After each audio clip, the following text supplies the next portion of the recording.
Pemirsa, terima kasih Anda masih bersama dengan kami dalam Berita Papua. Dan bagi Anda yang baru saja bergabung bersama kami, akan kami sajikan kembali 3 berita utama kami di hari ini. Seluruh jenazah korban tewas akibat pembantaian KKB OPM di Kabupaten Yaukimo sudah dievakuasi ke RSUD DKI.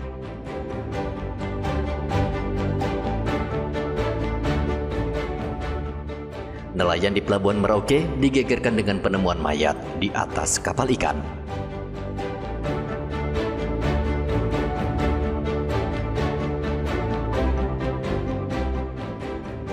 Rumah mewah di Merauke dibobol maling, uang tunai dan ponsel dibawa kabur pencuri.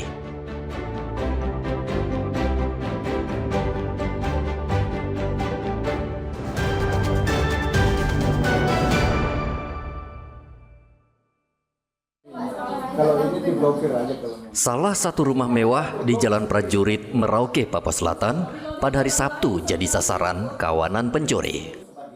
Pelaku yang diduga lebih dari 2 orang berhasil membawa kabur uang sebesar 7,5 juta rupiah, emas seberat 20 gram, dan 3 buah ponsel.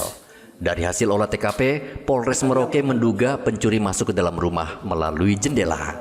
Mereka lalu mengacak-acak kamar pemilik rumah di lantai bawah. Pemilik rumah sempat terbangun namun tidak berkutik karena pelaku mengancam dengan parang. Setelah dari lantai 1, para pelaku kemudian naik ke lantai 2 dan berhasil membawa kabur ponsel dan emas. Masuk kamar lagi, anak-anak sudah dengar saya punya teriakan, langsung anak-anak turun dari atas. Anak-anak kejar sudah nggak ada. Berarti sempat jepit tangannya ya? Ya, saya sempat jepit tangannya. Di pintu itu? Di pintu ini. Berarti luka? Sempat kencang? Kayaknya kalau luka enggak, Pak. Cuma dia kesakitan. Ibu tidur di bawah. Polres Merauke sudah menerima laporan dari pemilik rumah dan saat ini tengah mengejar para pelaku yang sudah diketahui identitasnya. Polisi mengimbau warga Merauke waspada karena saat ini marak terjadi pencurian. Muhammad Ridwan melaporkan dari Merauke, Papua Selatan.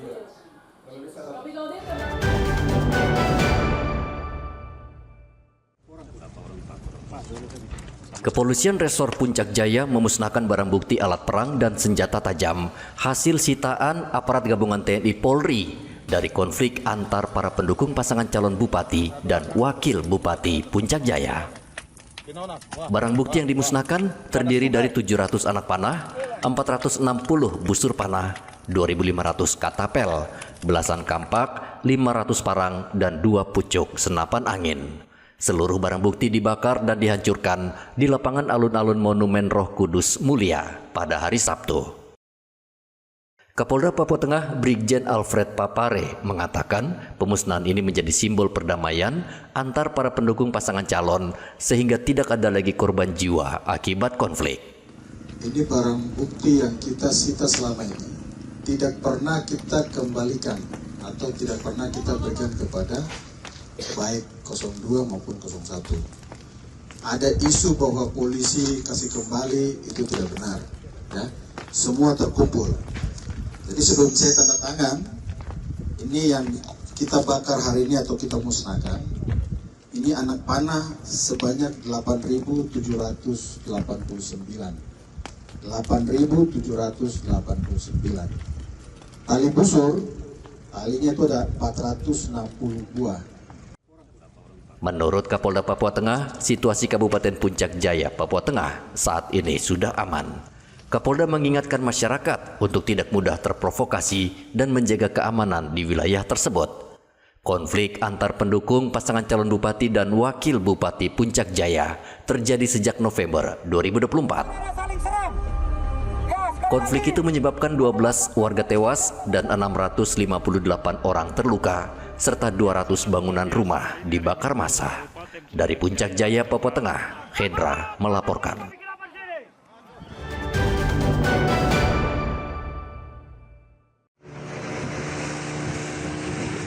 Polda Papua Barat hingga kini masih mencari Kasat Reskrim Polres Teluk Bintuni, Ibtu Tommy Marbun, yang hilang di Sungai Rawara, Kabupaten Bintuni, Papua Barat pada 18 Desember 2024 lalu. Hilangnya Kasat Reskrim Polres Teluk Bintuni, Ibtu Tommy Marbun, masih menjadi misteri. Padahal tim gabungan sudah menyusuri Sungai Rawara yang diduga lokasi terakhir korban sebelum dinyatakan hilang. Tim pencari mengalami kendala dalam proses pencarian karena aliran Sungai Rawara yang sangat deras dan air sungai kotor dan kabur. Kabid Humas Polda Papua Barat, Kombes Ignatius Prabowo mengatakan pihaknya akan kembali membuka operasi pencarian tahap ketiga dengan melibatkan TNI, SAR, dan Pemda setempat. Dari pencarian iya, kita bersama-sama dengan Basarnas, nanti juga dibantu oleh pemerintah daerah dan dari Kodam. Bulan lalu, keluarga dan istri almarhum Tommy Marbun dalam pertemuan dengan Komisi DPR RI menyatakan kasus hilangnya almarhum Tommy Marbun menimbulkan kejanggalan. Keluarga mendesak agar tim pencari fakta bekerja lebih profesional agar kematian Tommy Marbun terungkap. Edi melaporkan dari Manokwari, Papua Barat.